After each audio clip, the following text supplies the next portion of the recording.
Un comble perdu est une partie du bâtiment située sous la toiture qui ne sert pas d'espace de vie. À cause du phénomène de convection naturelle, les déperditions thermiques sont particulièrement importantes à ce niveau de la construction. Isoler des combles perdus, c'est souvent la solution la plus simple et la moins chère pour faire d'importantes économies d'énergie. Pour isoler les combles perdus, il faut dans un premier temps étudier l'accessibilité, puis le type de plancher, avec ou sans solive apparente, ainsi que le type de charpente, fermette ou traditionnelle. Selon ces critères, 3 techniques peuvent être pratiquées: l'isolation à dérouler, à souffler ou à épandre. Dans tous les cas, un pare-vapeur indépendant doit être mis en œuvre sous l'isolant pour assurer l'étanchéité à l'air et éviter tout risque de condensation dans l'isolant.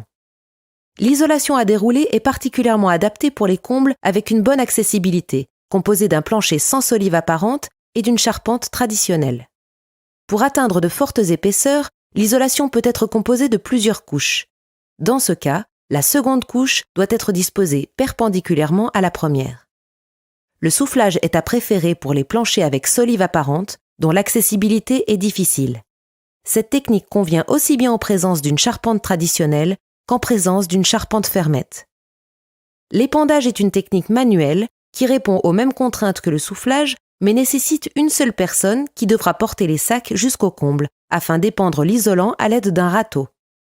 La mise en œuvre d'une trappe de visite à forte étanchéité à l'air est indispensable pour assurer la bonne performance thermique du comble. Lors de travaux de rénovation énergétique, l'isolation des combles perdus est une priorité, surtout s'ils ne sont pas déjà isolés. La réglementation thermique des bâtiments existants exige que la résistance thermique totale de la paroi soit supérieure ou égale à 4,5. La mise en œuvre de l'isolation est rapide, n'entraîne pas de réduction de l'espace habitable ni de nuisances lors des travaux. Les travaux d'isolation des combles perdus sont éligibles à des aides fiscales, nationales et locales. Une résistance thermique totale de la paroi supérieure ou égale à 7 permet de bénéficier, sous condition, de la plupart de ces aides.